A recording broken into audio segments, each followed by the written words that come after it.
મિત્રો અત્યારે માળિયા ઉપર બધો સામાન ગોઠવીએ છીએ સગાઈ પછી જે અસ્તવ્યસ્ત થઈ ગયો છે ને ઈ અને શું કરો છો ધવલ તમે યાર પાડી નાખો લેમ્પ તમને એક કામ કરવાનું કીધું તોય તમે આ તો ભૂક્કા બોલાવી દીધા યાર લેમ્પ ના યાર શીટ યાર શીટ શીટ નહીં કરો પણ પ્રાચીયા મને ખબર જ નથી આ કેવી રીતના થયું યાર પણ કેવી રીતના શું થયું પડી ગયો લેમ્પ હવે તું શું કેવી રીતના તું ધ્યાન ન રખાય અરે યાર આ ગડબડ તમે શું કરો છો યાર આટલું મોંઘું લઈ આવો તો તમે આવી રીતના કામ કરો છો પણ પ્રણવભાઈ આ તો યાર ગડબડ થઈ ગઈ યાર આખી સાયકલ નો લેમ્પ અત્યારે તૂટી ગયો યાર ચાલુ છે કે બંધ છે યાર આ એક લેમ્પ આખો ફૂટી જ ગયો તમે યાર આ તો લઈ આવાય જ નહીં આવા લોકો માટે હવે પણ આને પર રહેવા આખા ઘરમાં રમખાણ કર્યું આમ હોય કે આમ આવી જાવ તમે હમણાં આ બાજુ પણ તમે કાચની અંદર પાછા હાલતા નહીં બાકી આ કાચ પગમાં ઘરી જાય ને તો એક કરતા બે થાય તમે યાર શું જરૂર હતી માળીએ ચડવાની તમારે અત્યારના પણ આ તપેલા ને એવું બધું મૂકતો તો ઉપર માળીએ પણ જોઈને કરવું જોઈએ ને થોડું અરે યાર આ તો ગડબડ થઈ ગઈ ગડબડ ની હવે શું કરવાનું આમાં એક લેમ્પ કાણી કરી નાખી સાયકલ ને તમે પણ હવે યાર આ સાયકલ યાર મિત્રો આમાં મારો કઈ વાક જ નહીં મેં કઈ કર્યું જ નથી પ્રણવભાઈ પણ આ સાયકલ એકદમ તકલાદી તમે લઈ આવ્યા છો શું તકલાદી લઈ આવ્યા છો હવે શું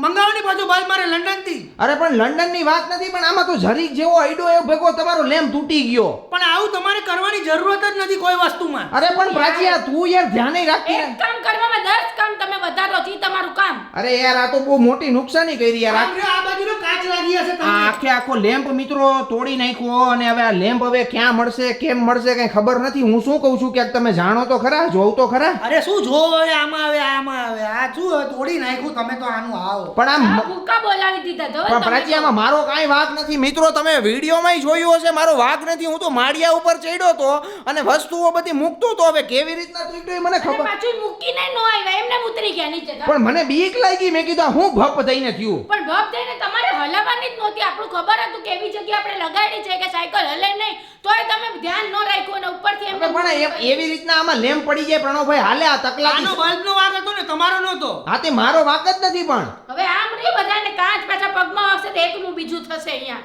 તમે શું કરું હવે મને કામ કરો મને પૈસા આપો મારે હું મંગાવી લઉં તમે લાવો પણ હું શું કામ પૈસા આપું પણ તો હવે આવું સારું લાગશે તમે આ ક્યાંથી મળશે તમને હવે આ બલ્બ? હા પણ તો આ સાયકલ મારે નથી જોતી તમે મુંબઈ લઈ જાઓ મારે નથી જોતી એમ નહીં હવે ન ચાલે એક તો નુકસાન કરી નાખ્યું તમે આટલી સરસ વસ્તુ ગિફ્ટ આપી હતી આટલી સારી ને તમે ભૂક્કા બોલાવી દીધા પણ તો પણ એવી વસ્તુ જ ન અપાય આવી જલ્દી જઈને તૂટી જાય એવી વસ્તુ મને ખબર હતી આવી રીતે તમે કરવાના છો ઉપર માળે ચડી આવી ખોટી હું વાત કરો મિત્રો આ એક સાયકલનો લેમ્પ તમે જોઈ લ્યો એક સાયકલનો લેમ્પ છે ને એક નીકળી ગયો ને એક જો અત્યારે જો ભૂકે ભૂકા બોલી ગયા અહીંયા ફૂટી ગયો છે આવી તકલાદી વસ્તુ ખરે લયાવાય જ નહીં તમારી માટે ને ભૂલ થઈ ગઈ મારી આવા લોકો માટે લયાવાય જ નહીં હવે પણ એવું થોડી ખબર હોય આપણને કે ઉપર એને એકવાર હું ચડી હોત ને તો કામ સરખું થઈ જાય અરે પણ મારો વાક નથી આ લેમ્પનો વાક છે હા ઈ તો એમ જ છે ને આ તો મેં તો કટાક્ષ મારી તો કટાક્ષ તો સમજતા જ નથી તમે હા બહુ વાતો આવી કરો મિત્રો તમે કોમેન્ટ કરો જીને કે આમાં કોનો વાક છે સાયકલમાં લેમ્પ આવી રીતના પડે કોઈ દિવસ જો આપણે હરખો લગાવ્યો હોય એકદમ તકલાદી સાયકલ હોય ને તો જ લેમ્પ પડે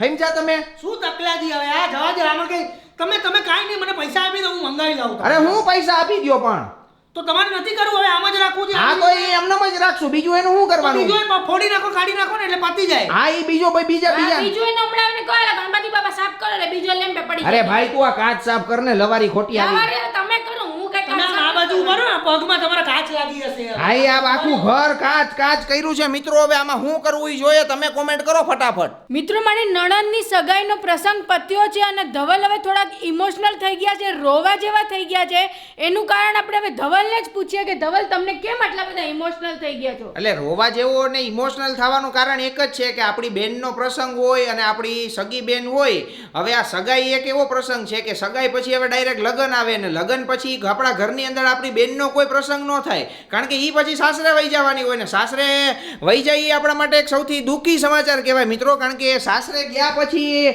એક બેન આપણા ઘરે પછી આપણી બેન નો કહેવાય એમ એના જેવું થઈ જાય દીકરી બીજાની પરાયું ધન થઈ જાય તમે મારા ભાઈને પૂછી શકો છો કેમ કે હું બી મારા ભાઈની બેન છું તો ભાઈને પહેલા તમે પૂછો હું કેવું આ વિશે પ્રણવભાઈ તમારું એટલે દીકરી પારકી થાપણ કેવું એવું કહેવાય આપણા એટલે ઈ ઓફકોર્સ થોડું ઇમોશનલ એક મુમેન્ટ છે આપણી માટે. હા 100%. એટલે જે હંમેશાની સગાઈ પૂરી તો થઈ ગઈ એટલે આપણને આમ અંદરથી હોશ આવતો હોય કે ભાઈ પ્રસંગ છે, બેનનો પ્રસંગ છે, બેનની સગાઈ છે, આમ પ્રસંગ ચાલુ થવાનો તો એના મહિના દિવસ પહેલાથી તૈયારીઓ કરતા હતા કે ભાઈ કેમ થશે ને શું થશે ને પ્રસંગ પતી ગયો તોય ખબર ન પડી, પણ સગાઈ જેવી પૂરી થઈ ને એટલે આમ અંદરથી આપણને થોડુંક દુઃખ થવા માંડે કે ભાઈ હવે થોડાક જ દિવસોની અંદર અમીષા પાછી વહી જાય. વહી જશે. હવે થોડાક જ સમયમાં લગ્નની ડેટ આવશે અને અમીષાને લગ્ન થઈ જશે ને પછી જે ફિલિંગ આવશે ને એ આખી ફિલિંગ અલગ જ હશે, કેમ કે એમાં આપણને અંદરની તમને એમાં આપણે એક્સપ્લેન જ ન કરી શકું, કેમ કે હું બી એક દીકરી છું, હું બી મારા પિયરથી સાસરે આવી છું અને સાસરે આવીને પછી તમને નો ડાઉટ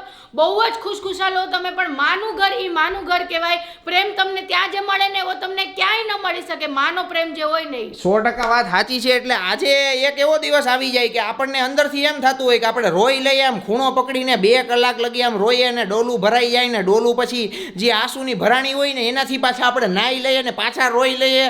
એટલે આમ ઇમોશનલ જેવો દિવસ થઈ જાય ને આમ રોવું આવતું હોય પણ આમ અંદરથી આપણે કઠણ હોય ને એના જેવું આખું વાતાવરણ ઊભું થઈ જાય. શું કેવું? સાચી વાત છે.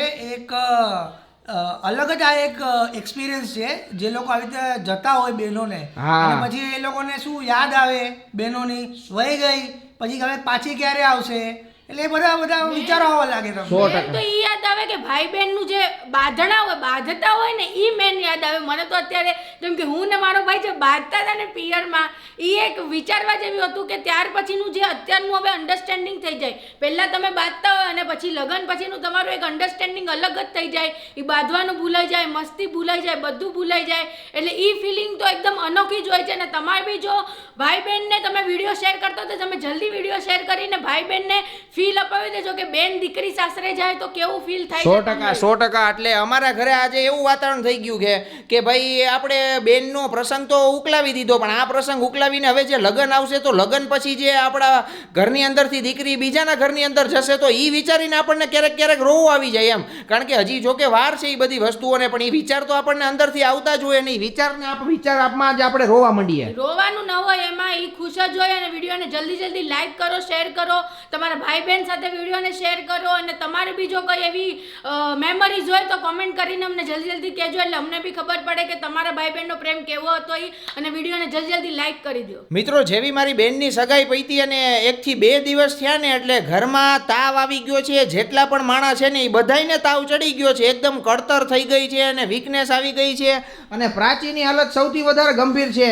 એટલે પ્રણવભાઈને એમ એવો બધો વાંધો આવ્યો નથી, પણ પ્રાચીનું તમે મોઢું જોવો ને એટલે ખબર પડી જાય કે એકદમ આમ તાવવાળું મોઢું છે અને જે કળતર થઈ ગઈ હોય દવાઓ લીધી છે ને કાંઈક થયું છે આને. પણ કળતર થઈ જ જાય ને. ઘરમાં કામ કેટલું હતું, બધું કામ મેં પૂરું કર્યું. આ ગરમી એક તો માજા મૂકી છે, એમાં પાછું શરીરમાં કઈ મજા નથી આવતી ને એમાં આ બધું ગરમી ને આપણે પ્રસંગ હતો એ પ્રસંગ પતાવ્યો અને આ નથી જ મજા આવતી મને. પણ એ તને સૌથી વધારે અસર થઈ છે. જો કે કળતર મને થાય છે પણ એવો બધો વાંધો નથી આવતો. આમ આપણે આમ વીકનેસ જેવું આમ કેમ લાગે બોડીમાં, એમ કે ભાઈ કલાક સુઈ જાય તો વાંધો ન આવે. પણ પ્રાચીને તો કોને ખબર શું થયું છે, કે એને કામ નથી કરવું કે એનો તાવ આવ્યો છે કે એને શું થયું છે. મેં બધું કરી નાખ્યું, આખું રસોડું સાફ કર્યું, આખું ઘર સાફ કર્યું, બધું કરી તો નાખ્યું, પણ હવે મને એમ થાય છે કે મને ઊભું જ નથી થવું. મને એટલી બધી આમ કળતર શરીરમાં થાય છે ને કે મને કઈ મેળ જ નથી પડતો. પણ ઈ આ પ્રસંગ હોય ને એટલે આ પ્રણવભાઈની હાલત તમે જોવો અત્યારે. પ્રણવભાઈ કેવી હાલત છે અત્યારે, બોડીમાં શું છે, થકાવ?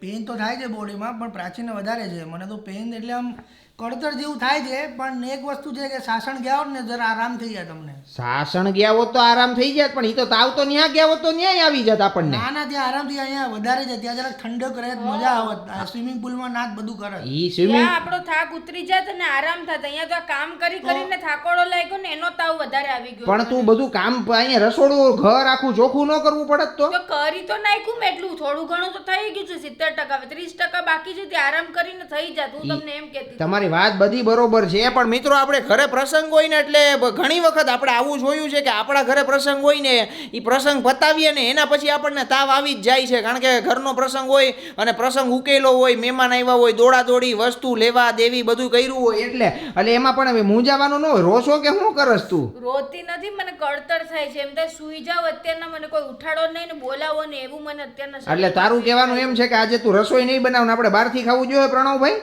હા બહારથી જ મંગાવવું જોઈએ ને. તમે રસોઈનું હવે નામ જ નહીં લેતા, કંઈક ચટક પટક કંઈક સારું મંગાવી લો બહારથી હવે. આજે બધાની હાલત એવી છે મિત્રો. આજે જો પ્રાચીની હાલત એવી થઈ ગઈ છે, પ્રણવભાઈની હાલત એવી જાય છે, મારે આમાં આખું બોડી આમાં વીકનેસ ઉપર આવી ગયું છે, પણ વાંધો એવો બધો મને નથી. પણ આ પ્રાચીને આજે તાવ ચડી ગયો છે હરખાઈનો, એટલે સવારનો મને છે ને આ બધું કામ કે જે પાછળનો અડચો પહોંચ્યો ને કામનો, એમાં મારી હાલત વધારે ખરાબ થઈ ગઈ. કેમ કે પાછળનું કામ એકલા હાથે કર્યું ને બધું કર્યું ને એમાં મેળ ન પડ્યો. મને ને તાવ જેવું આવી ગયું અને શરીર તો મારું અસહ્ય દુખે છે, પગના તળિયા સખત દુખે છે. પણ એ પગના તળિયા એટલે કારણ કે 24 કલાક મિત્રો અમે છેલ્લા 3 થી 4 દિવસથી ઊભા ને ઊભા જ છીએ. રાતના ઊંઘ થઈ નથી. રાતના ખાલી 2 થી 3 કલાક સુવાનું થાય, ત્યાં પાછું ઉઠવાનું થાય.